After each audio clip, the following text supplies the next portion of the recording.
ये कांग्रेस की जो गारंटीज थी कर्नाटक में, वो मोदी की गारंटी कब बन गई, क्यों बन गई और कैसे सफल हो गई 3 राज्यों में? कांग्रेस पार्टी हारे, राहुल गांधी हारे हैं, ये दो अलग अलग चीज़ नहीं है, ये एक ही बात है। पार्टी की जीत में राहुल जी की जीत है और पार्टी के हार में राहुल जी की हार है। राहुल जी की जीत से जो है पार्टी की जीत जुड़ी हुई है, ये अलग अलग चीज़ नहीं है। और इस बात में कोई दो राय नहीं है कि संख्या बल के हिसाब से हम देखें तो परिणाम जो है हमारे पक्ष में नहीं है।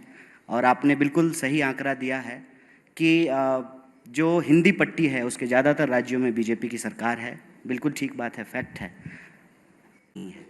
लेकिन मैं आपको इन सब चीज़ों के अलावे विशेष रूप से इस बात का धन्यवाद देना चाहता हूं कि आप गारंटी शब्द लेकर के आए।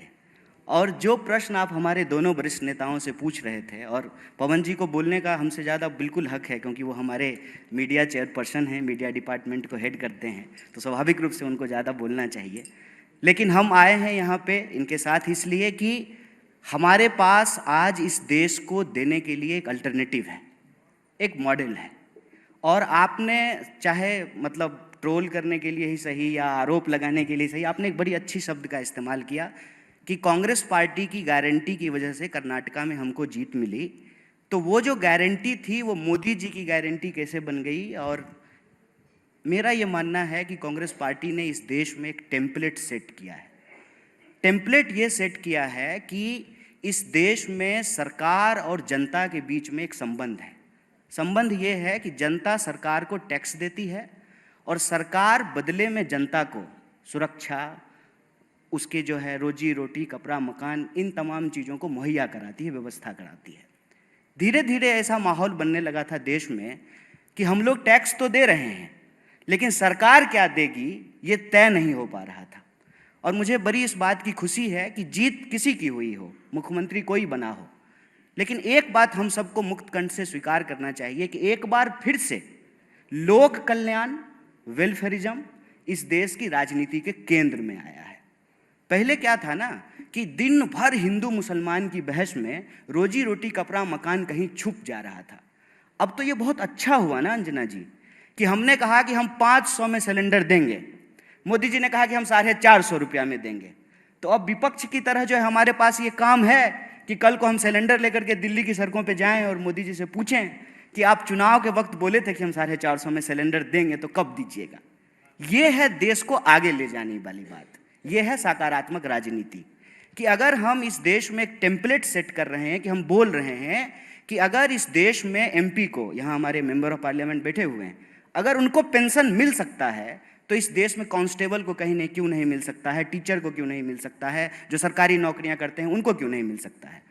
अब ये टेम्पलेट सेट हो रहा है कि हम कह रहे हैं कि अगर आप इस देश के बड़े कॉरपोरेट का कर्जा माफ कर सकते हैं, 10,60,000 करोड़ रुपया आपने माफ किया है, और आपने किसान निधि के तहत 2,60,000 रुपया किसानों को दिया है, तो ये बेईमानी क्यों? देश के मुट्ठी भर जो है उद्योगपतियों को, व्यापारियों को आप 10,60,000 करोड़ रुपया दे रहे हैं और देश के किसानों को मात्र 2,60,000 करोड़। तो मेरा मानना है कि जीत किसी की भी हो, अल्टीमेटली इस चुनाव में और इस चुनाव के बहस में एक एजेंडे की जीत हुई है। और ये वो एजेंडा किसका है? वो एजेंडा है सरकार के तौर पे आपकी जिम्मेवारी क्या है, जनता के तौर पे किसकी भागीदारी हो रही है और किसकी भागीदारी नहीं हो रही है।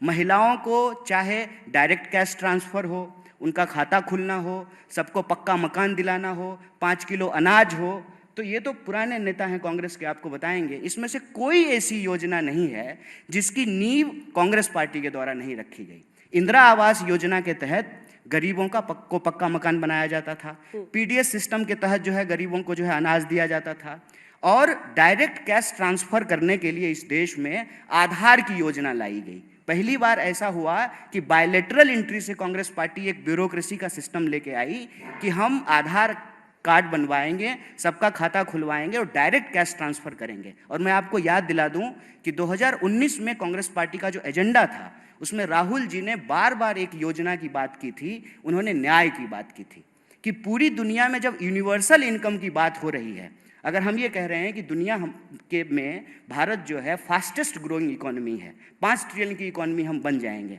तो फिर हमको ये देखना पड़ेगा कि धन का बंटवारा क्या है।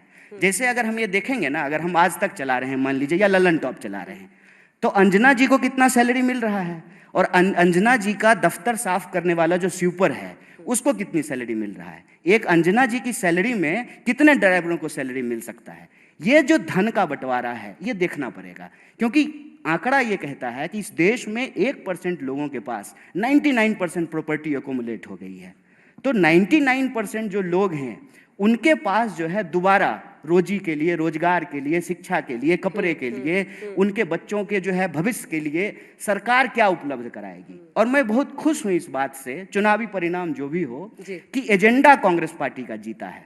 और आप जान लीजिए कि जाति जनगणना का प्रश्न जो कांग्रेस पार्टी उठाई, उसमें किसी जाति को किसी जाति से लड़ाने का सवाल नहीं है, सबकी भागीदारी सुनिश्चित करने का सवाल है। आपका छीन करके किसी को नहीं दे देना है, लेकिन जिसको नहीं मिल पा रहा है वेल्थ का रीडिस्ट्रीब्यूशन कैसे करेंगे, ये सारे एजेंडे राजनीति में आए हैं। देश के नौजवान इस पे बात कर रहे हैं। और विपक्ष ने जो यह सवाल उठाया, जो गारंटी की बात की, फ्री बिजली देंगे, महिलाओं को फ्री बस यात्रा कराएंगे, 500 रुपये में सिलेंडर देंगे, डायरेक्ट कैश ट्रांसफर करेंगे, किसानों का कर्जा माफ करेंगे, जो लोन लेकर के स्टूडेंट पढ़े हैं उनका लोन कम करेंगे, रोजगार की गारंटी करेंगे, यूनिवर्सल इनकम के आधार पर न्याय योजना लेकर के आएंगे।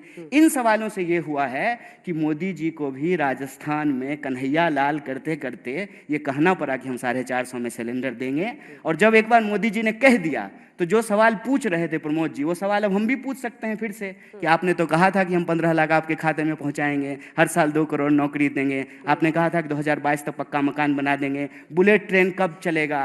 तो देश के लोगों का सवाल राजनीति के केंद्र में रहेगा। और हमारा मानना है कि इस परिणाम को ऐसे देखना चाहिए कि कांग्रेस पार्टी ने जो टेम्पलेट सेट किया है इस देश में वेलफेयरिज्म का, भागीदारी का, सबके न्याय का, उसकी जीत हुई है।